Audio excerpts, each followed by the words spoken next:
Mostly लोगों को लगता है कि जिस प्रॉपर्टी को एक जगह से दूसरी जगह नहीं ले जाया जा सकता या ट्रांसफर नहीं किया जा सकता उसको बोलते हैं immovable property. As a law student you should be aware about the proper definition of immovable property. पहला, section 3 sub clause 26 of General Clause Act. As per this section every land, benefit arising out of land and things attached to the land will be considered as immovable property.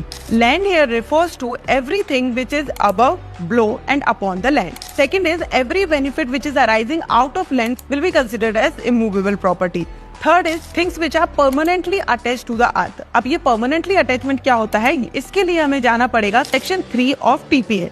The last thing which you must know about immovable property is that if you read the interpretation clause of TPA, you will come to know about that standing timber, growing crops and grass, they will not be considered as immovable property.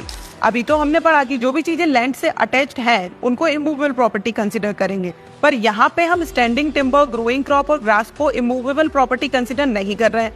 क्यों? इनको लगाने के पीछे का intention ही ये है कि ultimately इनको मूवेबल प्रॉपर्टी में ही कन्वर्ट करना है।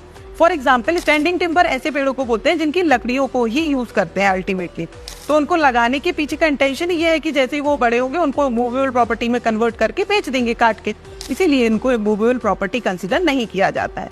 For more such videos do follow legal para बताएं।